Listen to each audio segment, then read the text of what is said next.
Hello my dear friends. तो उम्मीद कर रहा हूँ कि जैसा आप हमारा सीरीज देख रहे थे कौन बनेगा एमबीबीएस, आप काफ़ी इंजॉय कर रहे होंगे। और बायोमॉलिक्यूल्स जैसे चैप्टर को हम कवर कर रहे थे, क्योंकि बायोमॉलिक्यूल्स एक ऐसा चैप्टर है जहाँ से हर एक साल नीट में एक क्वेश्चन पक्का है, और वो भी एनसीईआरटी का लाइन उठा के दिया जाता है। तो जैसा आप देख रहे हो कि इस सीरीज में आपको एनसीईआरटी को मैं पूरी बायोमॉलिक्यूल्स के अंदर रख रहा हूँ, ताकि आपको बायोमॉलिक्यूल्स का एनसीईआरटी का एक एक लाइन एकदम दिमाग में पंच बन जाए, एकदम बिल्कुल फिक्स हो जाए दिमाग के अंदर एकदम। और आप बोलो कि सर क्या मेरी तैयारी हुई है, ये चैप्टर से मैं क्वेश्चन अब नीट में गलत करूंगा ही नहीं। तो मैं उसी को ध्यान में रखते हुए आपको बहुत अच्छे से समझा रहा हूँ। लास्ट क्लास अगर आप लोगों ने देखा था तो लास्ट क्लास के अंदर हम लोगों ने एक बेसिक डिस्कशन किया हुआ था, जिसके अंदर हमने बताया था कि कार्बोहाइड्रेट्स के डेफिनेशन क्या है, कार्बोहाइड्रेट्स कितने तरह के होते हैं, मतलब क्लासिफिकेशन क्या है, इस पे हमने एक चर्चा किया था। आज आपके लिए एक बहुत बड़ा गुड न्यूज़ दे रहा हूँ मैं। अभी अगर आप नीट की तैयारी कर रहे हो 2021 के लिए, तो आपके लिए इंडिया का लार्जेस्ट फोर्टनाइट कंपटीशन जो है वो अनअकैडमी अरेंज करा रहा है। और उसमें बेस्ट चैलेंजिंग क्वेश्चन होंगे जो कि अनअकैडमी के बेस्ट एजुकेटर मिलके बना रहे हैं यार। तो आप लोग को जो है वो वहाँ पे ज्वाइन करना चाहिए। इसमें जो है वो आपको एक एक क्वेश्चन का कंप्लीट वीडियो सॉल्यूशन भी मिलेगा, और आप अपना ऑल इंडिया रैंक भी प्रिडिक्ट कर पाओगे। ये 27 दिसंबर को है, वो भी टाइम 11 बजे दिया हुआ है, एकदम बढ़िया टाइम, बेस्ट टाइम है आपके लिए। इसका सिलेबस भी मैंने दे रखा है, आप देख सकते हो आराम से। ये क्लास 11th के लिए भी हो रहा है, 12th के लिए भी हो रहा है, 13 वालों के लिए भी हो रहा है। और इसमें जो है वो फिजिक्स, केमिस्ट्री और बॉटनी, जूलॉजी सबके साथ साथ क्वेश्चन है। मतलब टोटल 28 क्वेश्चन होंगे, और नेगेटिव मार्क्स भी होगा। मतलब कंप्लीटली आपके नीट के पैटर्न पे ये टेस्ट है, आपको जरूर देना है यार, एकदम बेहिचक एकदम। और तो और आपको मैं बता दूं, इसमें एक बड़ा अच्छा एडवांटेज आप लोग के लिए, अगर आप टॉप करते हो ना, रैंक 1 to 3 ले आते हो, तो आपको 1 मंथ का सब्सक्रिप्शन मिल जाएगा अनअकैडमी का। और या तो उसको आपको अमेजोन का वॉचर मिलेगा उसी के इक्विवेलेंट में। और अगर आप 4 से 50 रैंक तक ले आते हो, तो आपको 1000 रुपीज़ का अमेजोन का वॉचर फ्री में खरीदारी करने के लिए मिलेगा। अब आप सोचोगे सर ज्वाइन कैसे करना है, सर मुझे करना है ज्वाइन, कर जाओ। आपको मैं बता दे रहा हूँ, आपको क्या करना है, अनअकैडमी का लर्निंग ऐप है, उसको डाउनलोड करना है। और वहाँ सब्सक्रिप्शन में आपको रेफरल कोड मांगेगा। सबसे इंपॉर्टेंट बात यही है, आपको क्या करना है, रेफरल कोड में मेरा नाम यूज करना है, CHANDRAHAS, चंद्रहास टाइप करना है। और वहाँ पे आप तुरंत, आपको सबसे अच्छा बात क्या है, 10% का डिस्काउंट मिल जाएगा मेरा कोड डालते ही आपको। अगर आप चाहो तो इसका लिंक मैंने डिस्क्रिप्शन बॉक्स में भी दे दिया है, वहाँ पे आप जाओ और क्लिक करके वहाँ से भी ज्वाइन कर सकते हो। वहाँ भी आपको मांगेगा कोड, लेकिन जब आपको कोड मांगेगा तो बस CHANDRAHAS आपको टाइप कर देना है, हो गया काम। ज्वाइन करो यार, फटाफट फटाफट अपने रैंक को देखो, अपने प्रिपरेशन को चेक करो, इससे गोल्डन अपॉर्चुनिटी नहीं मिलेगा। आज हम लोग बताने जा रहे हैं, जिसमें हम लोग बोल रहे थे बेटा कि सबसे मोस्ट एबंडेंट कार्बोहाइड्रेट अगर अर्थ में देखा जाए, आप ऐसा भी बोल सकते हो कि पूरे अर्थ क्रस्ट में ऑर्गेनिक का सबसे मोस्ट एबंडेंट अगर कोई कंपाउंड है तो वो ग्लूकोज है। इसलिए आज की स्टडी जो होगी वो ग्लूकोज के ऊपर होगी। तो आपको ग्लूकोज का प्रिपरेशन बताऊंगा, ग्लूकोज कैसे बनता है, फिर ग्लूकोज का केमिकल रिएक्शन बताऊंगा कि किसके साथ ग्लूकोज रिएक्ट करता है, ग्लूकोज का स्ट्रक्चर बताऊंगा कि ग्लूकोज का स्ट्रक्चर कैसे होता है। तो आप सबसे पहले एक बात, बहुत इंपॉर्टेंट बात ध्यान दीजिएगा। आज का लेक्चर हमारा है ग्लूकोज। अगर अपन ग्लूकोज की बात करते हैं तो ग्लूकोज का फॉर्मूला लिखते हैं C6H12 और O6 लिखते हैं। अगली कड़ी हमारी ग्लूकोज है, ध्यान दीजिएगा। आज का लेक्चर बहुत इंपॉर्टेंट लेक्चर है। यहाँ से जो रिएक्शंस आपको बताने वाला हूँ, ये बहुत बार रिएक्शन आपको रिपीट होते हुए दिखाई देंगे। आपको मैं बताना चाहूंगा कि ग्लूकोज का फार्मूला क्या है, C6H12O6। सबसे पहले आप ग्लूकोज का स्ट्रक्चर लिखना सीख जाओ, आप कभी नहीं भूलोगे। आपके पास 6 कार्बन है, आपको 6 कार्बन का स्केलेटन तैयार कर दो, 3 4 5, और ये 6 कार्बन का आपने स्केलेटन तैयार किया। अब आपको क्या करना है, ग्लूकोज में फंक्शनल ग्रुप एज एल्डिहाइड होता है, ये फंक्शनल ग्रुप जो है वो एल्डिहाइड होता है। तो हमने सबसे नंबर 1 कार्बन पे एल्डिहाइड को एज अ फंक्शनल ग्रुप लिख दिया। मेरे भाई सुनना, ध्यान से सुनना भाई, मैंने बोला 1 नंबर पे एल्डिहाइड लिख दिया। अब आप नंबरिंग करो, 1 2 3 4 5 और 6।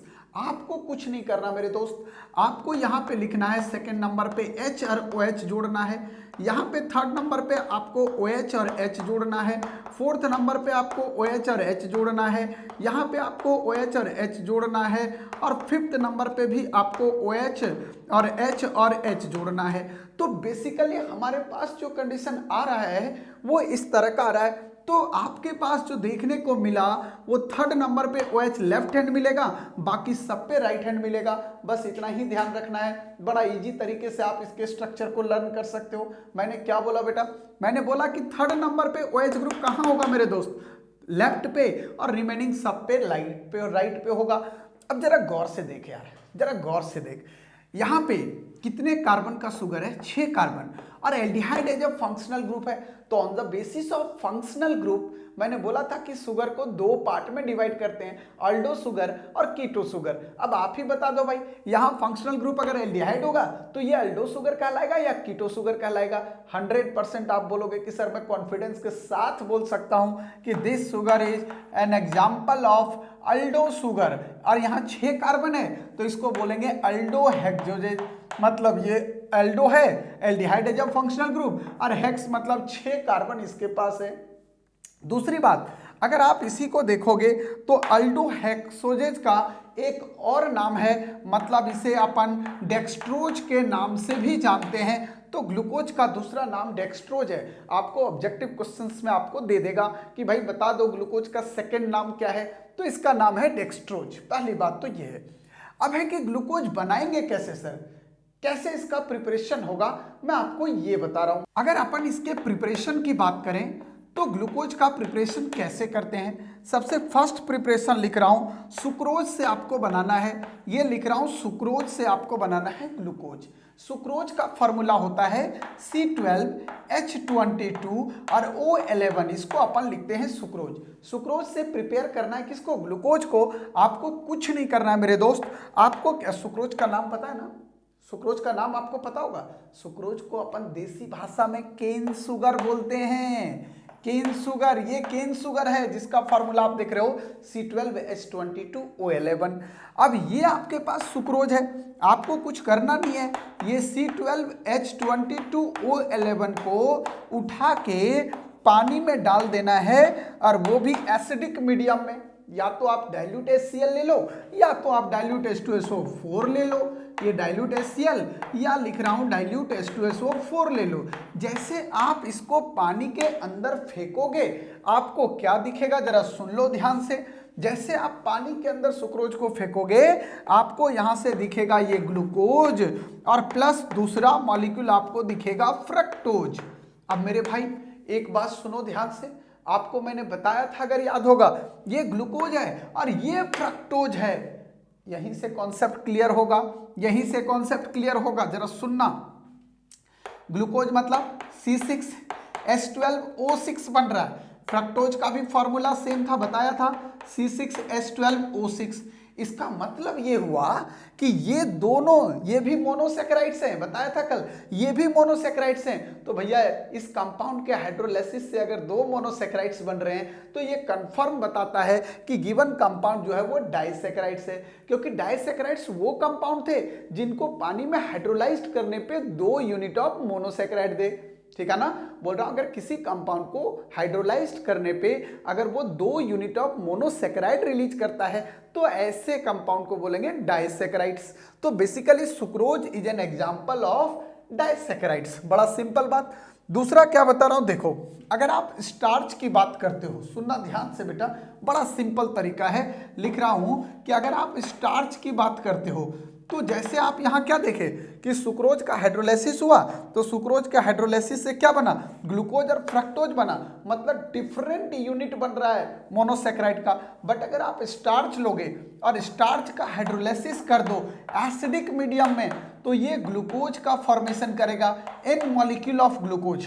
ध्यान दीजिएगा, N मॉलिक्यूल ऑफ ग्लूकोज, ये 10 से ज्यादा मॉलिक्यूल ऑफ ग्लूकोज को रिलीज करेगा।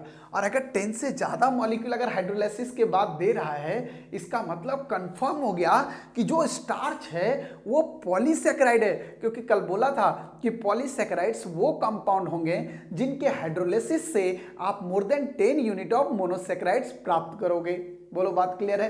तो अगर किसी कंपाउंड के हाइड्रोलाइसिस से more than 10 unit of monosaccharides बनता दिखे, मतलब कंपाउंड मस्ट बी क्या, पॉलीसेकेराइड।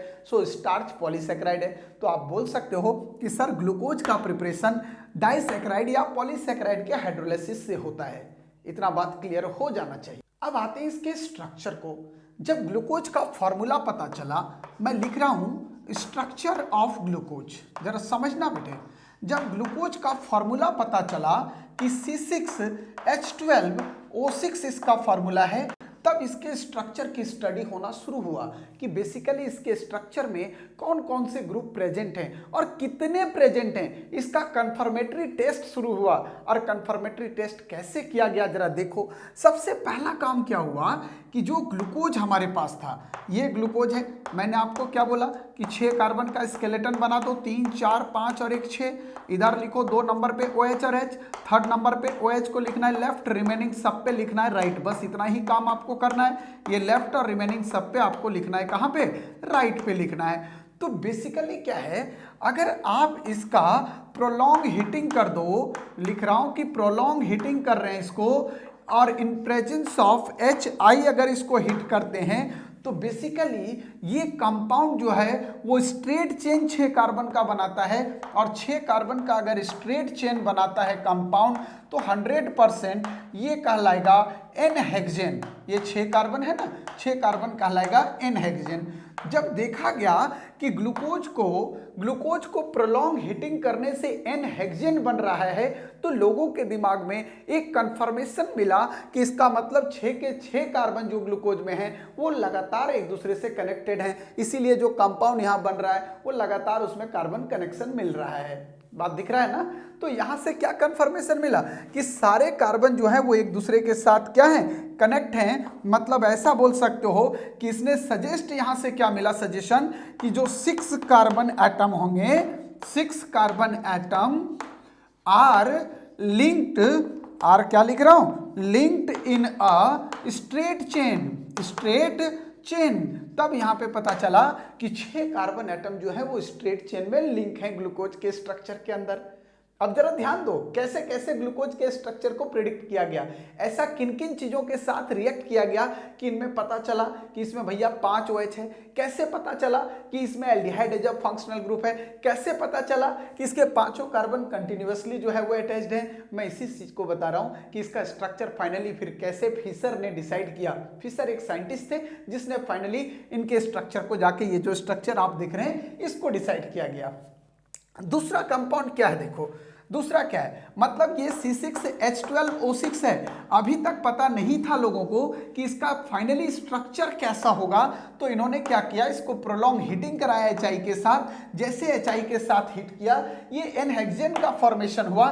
तब लोगों ने दिमाग में एक कंफर्म बत्ती जला दी अपनी कि मेरे भाई इसका मतलब ग्लूकोज के अंदर जो 6 के 6 कार्बन होंगे वो लगातार एक दूसरे से कनेक्टेड होंगे। इसीलिए ये कंटिन्यूअस 6 कार्बन का चेन आपको बनता हुआ दिखाई दे रहा है। इसका मतलब है कि यहाँ पे लगातार जो चेन बन रहा है वो कार्बन का चेन है ना, कि बीच में O और बीच में ऑक्सीजन नहीं है, कार्बन ऑक्सीजन कार्बन ऐसा कुछ नहीं है। कंफर्म हो गया कि लगातार सारे कार्बन एक दूसरे के साथ अटैच्ड हैं। अब सेकंड बात आपको क्या बता रहा हूं, देखो ये लिया गया ग्लूकोज, ये है हमारे पास C6H12O6।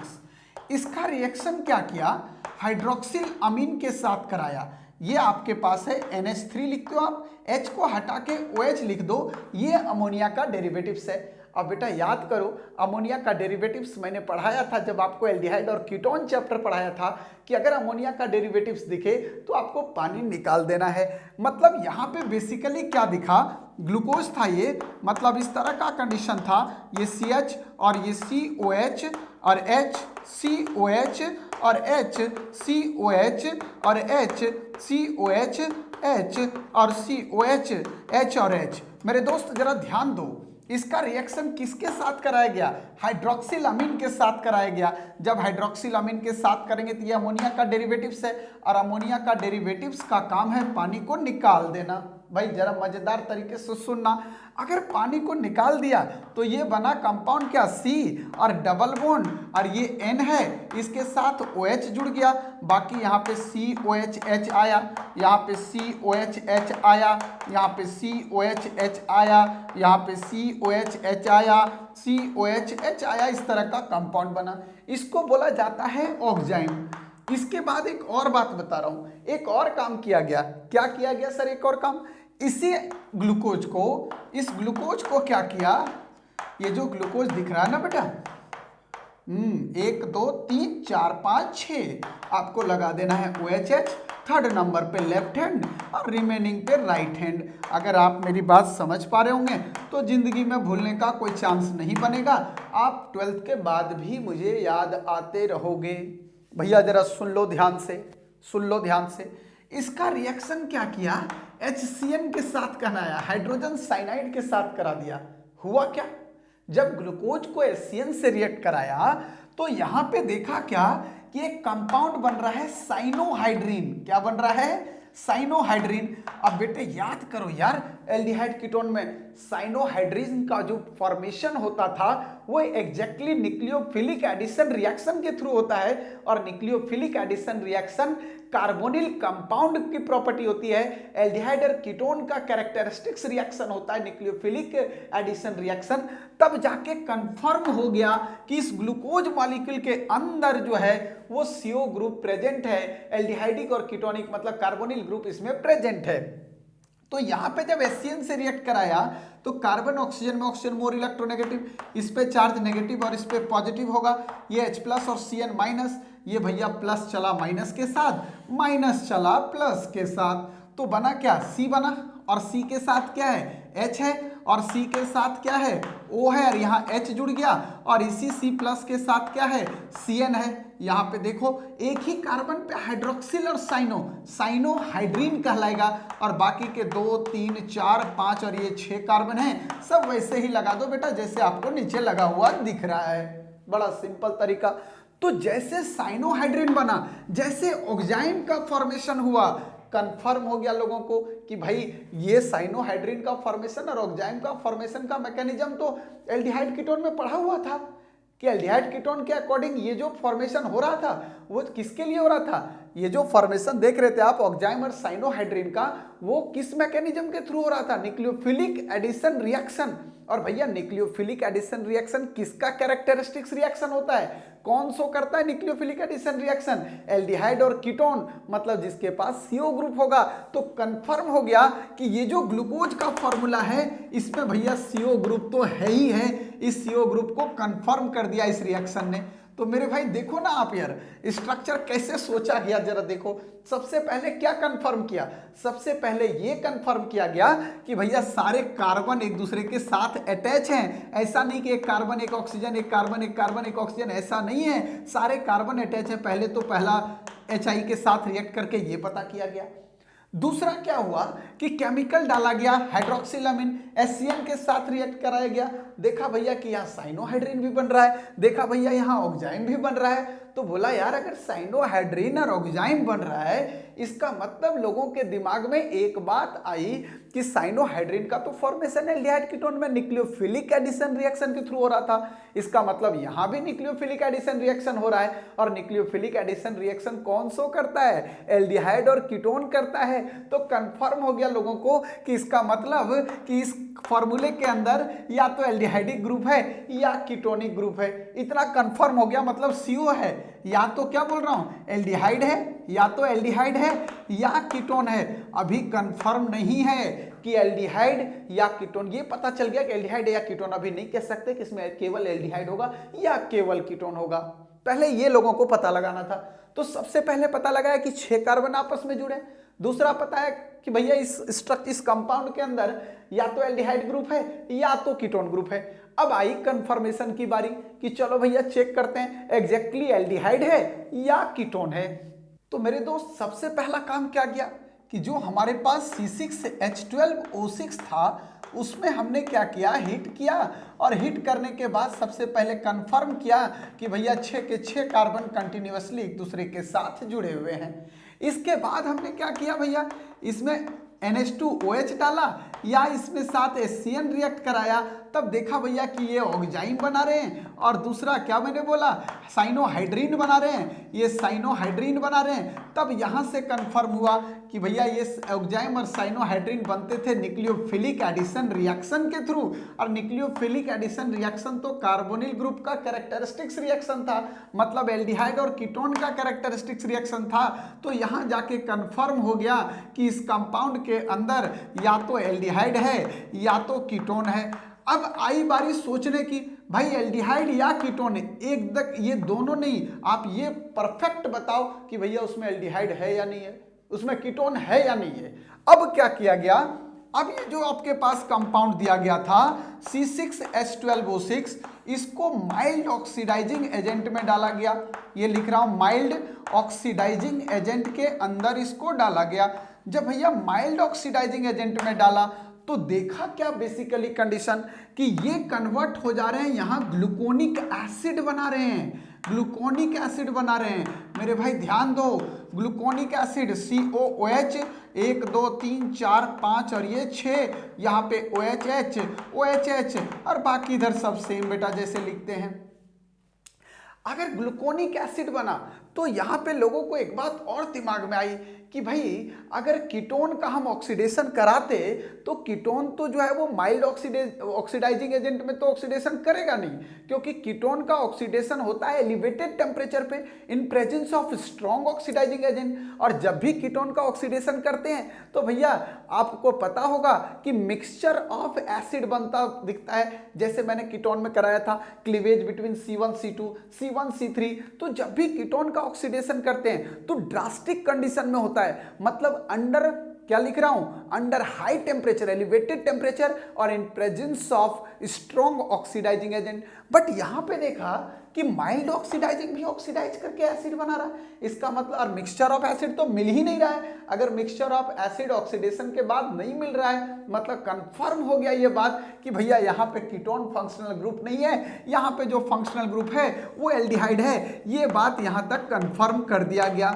देखो कैसे कैसे इसके स्ट्रक्चर को सोचा गया भाई, है तो ग्लूकोज बहुत छोटी बात, पर बेसिकली आपको इसको कैसे थिंक करना है मैं ये चीज बता रहा हूं कि ग्लूकोज की कहानी शुरू कैसे हुई बेसिकली। तो मैं दोस्त आपको सबसे पहले ये बात बता दूं, खास करके अगर आप बायोलॉजी के बच्चे हो, जैसे नीट की तैयारी कर रहे हो, तो जनरली दिमाग में क्या है ना कि लोग ये सोचते हैं कि यार बायोमॉलिक्यूलर रट लेंगे, ये मोनोसैकेराइड के एग्जांपल है, ये डाइसैकेराइड के एग्जांपल है, ये इसके फॉर्मूला है। बट यार अगर मेरे रहते आपको रटना पड़ा तो फिर यार बेकार है मेरा पढ़ाना मेरे दोस्त, इसलिए आपको रटने नहीं दूंगा। आपको एक एक कॉन्सेप्ट कैसे कैसे आया ना, ग्लूकोज कैसे आया, फ्रुक्टोज क्या हुआ, कैसे उसका स्ट्रक्चर बना, एक एक चीज दिमाग में आपको घुसा दूंगा, आपको टेंशन नहीं लेने का भाई। अब जरा सुनो ध्यान से, आराम से सुनो एकदम। पहले क्या हुआ, पहले इसने कंफर्म किया, क्या कंफर्म किया कि भैया 6 के 6 कार्बन जो इस फॉर्मूले में है वो स्ट्रेट चेन में है। फिर कंफर्म किया कि भैया इस कंपाउंड में जो है इसमें पक्का CO ग्रुप प्रेजेंट है, या तो वो एल्डिहाइड के रूप में है या वो कीटोन के रूप में है। फिर कंफर्म किया, आगे टेस्ट किया, देखा भैया क्या कि सर नहीं ये तो कंफर्म एल्डिहाइड आ गया, क्योंकि दिखा इसको क्या बेटा कंडीशन कि ऑक्सीडेशन करने पे तो ये एसिड बन रहा है, मिक्सचर ऑफ एसिड बन ही नहीं रहा है, और माइल्ड ऑक्सीडाइजिंग में भी ऑक्सीडाइज हो रहा है, तो माइल्ड में तो केवल एल्डिहाइड का ऑक्सीडेशन होता है, कीटोन का होता ही नहीं है, मतलब ये कंफर्म कर दिया कि एल्डिहाइड है। अब जरा मेरी बात सुनो, अब इसने क्या किया अगला स्टेप, ये आपके पास ग्लूकोज है C6H12O6 है, आपके पास इस तरह से अभी स्ट्रक्चर में लिख दे रहा हूं, हालांकि उस टाइम इसको पता नहीं था। ये आपके पास 3 4 5 और 6 है, 3 नंबर पे OH को लेफ्ट हैंड लगा देना है, बाकी सब जगह पे राइट हैंड रख देना है, इससे ज्यादा इसमें कुछ भी नहीं करना है। अब आपको बता दूं कि इसने क्या किया, इसका बेसिकली एसिटिक एनहाइड्राइड के साथ रिएक्शन कराया, एसिटाइलेशन कराया in presence of acetic anhydride. Acetylation मतलब CH3 और CO और ये Cl, ये एसिटाइलेशन कराया in presence of acetic anhydride. So लिख रहा हूं एसिटाइलेशन मतलब reaction with acetyl chloride in presence of acetic anhydride. Acetic anhydride के प्रेजेंस में एसिटाइलेशन कराया।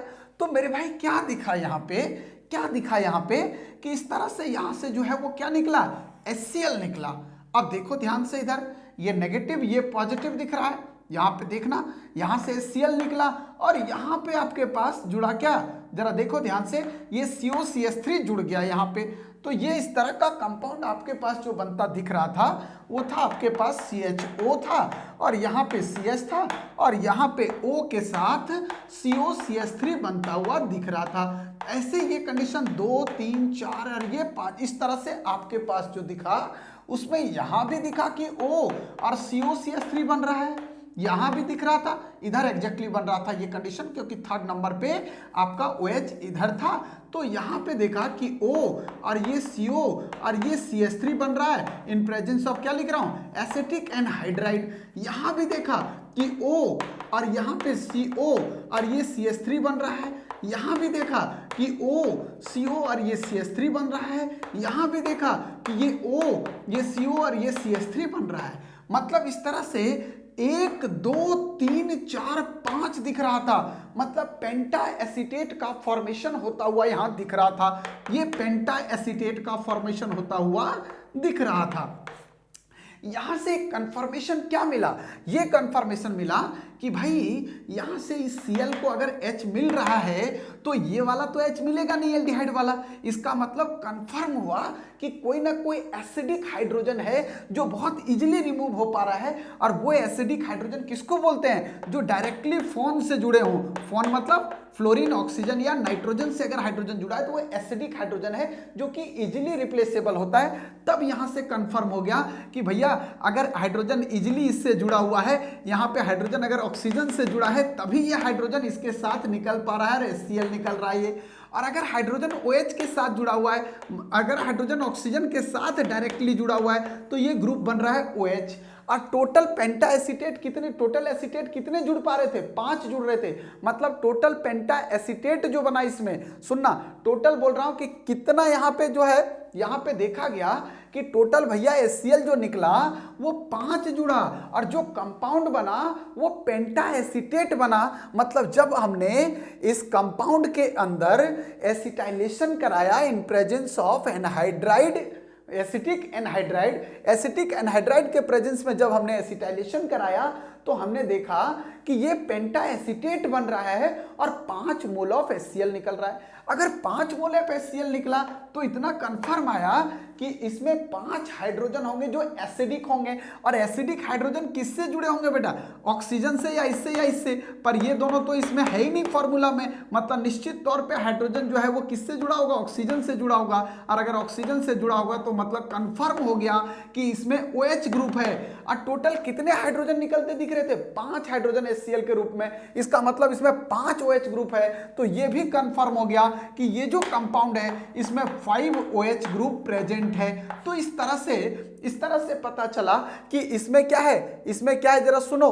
पहले इसमें देखा कि 5 का 6 का लगातार चेन है, फिर देखा कि भैया या तो एल्डिहाइड है या कीटोन है, फिर कंफर्म हुआ कि भैया एल्डिहाइड है, फिर कंफर्म हुआ कि भैया उसमें 5 OH ग्रुप है।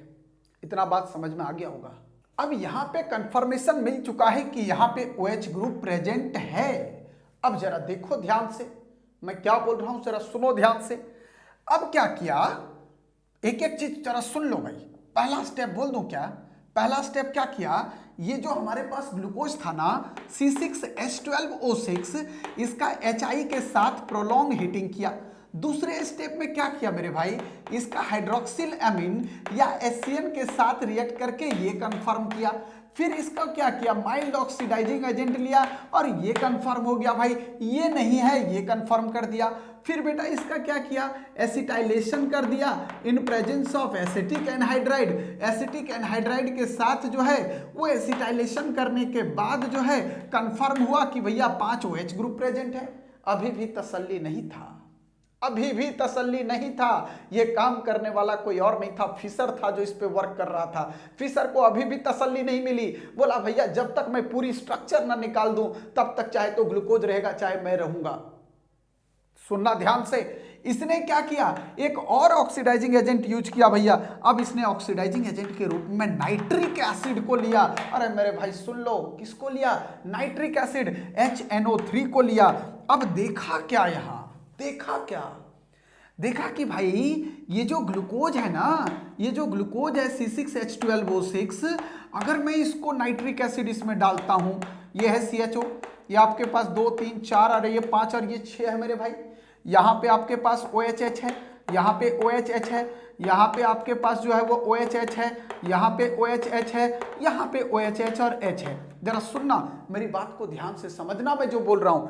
इसने जब जैसे नाइट्रिक एसिड डाला, देखा क्या, कि भाई ये ऑक्सीडाइज हो गया एसिड में, ये ऑक्सीडाइज हो गया एसिड में, बाकी ये सारे ऐसे ही रह गए, बाकी ऐसे ही रह गए, बाकी ऐसे ही रह गए, बाकी ऐसे ही रह गए, बट लास्ट वाला भी ऑक्सीडाइज हो गया किसमें, एसिड में। इसका मतलब दो एसिडिक ग्रुप, मतलब डाई एसिडिक वाला, डाई कार्बोक्सिलिक एसिड वाला एक ग्रुप बनता हुआ दिख रहा था। और ये जो कंपाउंड है बेटा, इसका नाम दिया गया सैक्रिक एसिड। ये सैक्रिक एसिड का फॉर्मेशन होता हुआ दिखाई दे रहा था। अब एक बात समझो, एक तो एल्डिहाइड ऑक्सीडाइज किया, अरे कौन ऑक्सीडाइज किया, ये नीचे वाला ग्रुप। क्या हुआ सर इससे, बेटे याद कर, अल्कोहल चैप्टर याद कर, वहां पे 1 डिग्री अल्कोहल होता था। 1 डिग्री अल्कोहल के ऑक्सीडेशन से एल्डिहाइड बनता था, एल्डिहाइड के फर्दर ऑक्सीडेशन से एसिड बनता था, जरा ध्यान रखना। और 2 डिग्री अल्कोहल के ऑक्सीडेशन से कीटोन बनता था, याद करना। और 3 डिग्री का ऑक्सीडेशन इजिली नहीं होता है, रूम टेम्परेचर का ऑक्सीडेशन नॉट पॉसिबल, ध्यान रखना। अब सुनो ध्यान से, यहां पे देखा भाई कि ये तो HNO3 डाले, तो ये तो भैया एसिड में कन्वर्ट किया, इसका मतलब कंफर्म है कि एल्डिहाइड जो है वो एसिड में गया। फिर देखा क्या कंडीशन कि भाई ये बीच वाले नहीं ऑक्सीडाइज किए, लास्ट वाले OH जो है, ये लास्ट वाला OH जो है, ये OH जो है वो ऑक्सीडाइज हुआ, एल्डिहाइड फर्दर एसिड में आ गया, ये भी ऑक्सीडाइज होके तब कंफर्म हो गया कि इस कंपाउंड के अंदर एक ऐसा OH प्रेजेंट है जो कि 1 डिग्री वाले कार्बन पे है, मतलब प्राइमरी अल्कोहल के रूप में प्रेजेंस है। तो यहां से एक और कंफर्मेशन मिला बेटा, किसका, presence of primary alcohol, presence of primary alcohol. अब प्राइमरी अल्कोहल कितना होगा बेटा, देखो यहां पे ये तो एल्डिहाइड था, पहले कंफर्म हो चुका है, एल्डिहाइड टर्मिनल पोजीशन पे होता है, ये भी आपको पता है। अब दूसरा एक नीचे वाला लास्ट वाला जाके ऑक्सीडाइज हो रहा था साइक्रिक एसिड में, लास्ट में COH ग्रुप दिख रहा था, तब इसने बोला कि इसका मतलब लास्ट वाला जो कार्बन है वो प्राइमरी अल्कोहल है, वो सेकेंडरी नहीं है। और बाकी के देखो OH कितने कंफर्म हुए थे, 5, उसमें एक OH क्या है, प्राइमरी है, तो बाकी जो OH बन गए वो सेकेंडरी है। और यहां से ये सारी बातें निकालने के बाद इसने फटाफट फिशर ने ग्लूकोज का स्ट्रक्चर ड्रॉ कर दिया। भैया देखो ध्यान से, इधर जरा देखो ध्यान से मैं जो बोल रहा हूं, यहां पे देखो इस कार्बन को एक ग्रुप इधर जुड़ा है, एक इधर जुड़ा है, 2 डिग्री अल्कोहल है। यहां देखो एक ग्रुप इधर है, एक इधर रिप्लेस हुआ है, 2 डिग्री। यहां देखो एक इधर रिप्लेस हुआ, एक इधर 2 डिग्री। यहां देखो एक इधर रिप्लेस हुआ, इधर 2 डिग्री। ये सब सेकेंडरी थे, लेकिन यहां देखो एक ही रिप्लेस हुआ, 1 डिग्री है। तो जैसे सैक्रिक एसिड का फॉर्मेशन हुआ वैसे कंफर्मेशन इसका मिला। एक बात फिर से इसके मन में संदेह था कि भाई ये बात सही है या नहीं है यार, तो न मिला तसल्ली इसको फिशर को। फिशर ने किया क्या भाई, फिर से इसने क्या किया, जो ग्लूकोनिक एसिड बनाया था ब्रोमीन वाटर के प्रेजेंस में, जब माइल्ड ऑक्सीडाइजिंग एजेंट लेके ग्लूकोनिक एसिड जो बनाया था 2 3 4 5 और ये 6, ये OHH, ये OHH, ये OHH, ये OHH और ये OHH और H, इसमें भी बोला अब इसमें भी HNO3 डालूंगा, डाल दिया भाई। जैसे इसने HNO3 डाला मेरे भाई, फिर से देखा कि भाई ये तो ग्लूकोनिक एसिड भी कन्वर्ट हो जा रहा है सैक्रिक एसिड में यार।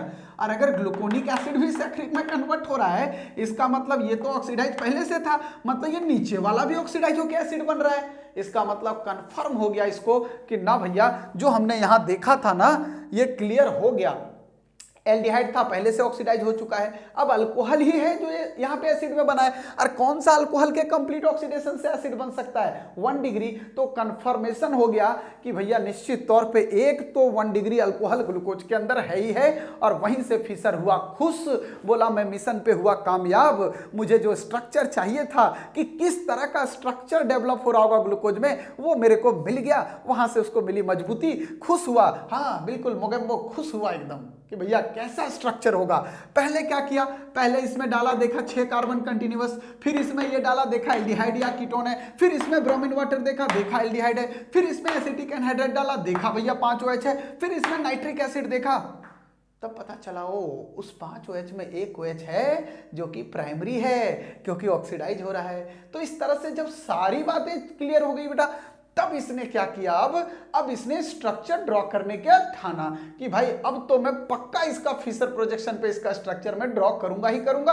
अब लोगों को मैं इसका स्ट्रक्चर बताऊंगा ही बताऊंगा, क्योंकि जैसे मैं ग्लूकोज का स्ट्रक्चर बनाऊंगा दुनिया में एक एनर्जी का बड़ा स्रोत मिल जाएगा। और ये ऑर्गेनिक का धीरे धीरे मोस्ट अबंडेंट कंपाउंड बन गया बेटा अर्थ क्रस्ट का। आज के टाइम में अर्थ क्रस्ट में इससे ज्यादा पाया जाने वाला कोई कंपाउंड नहीं है।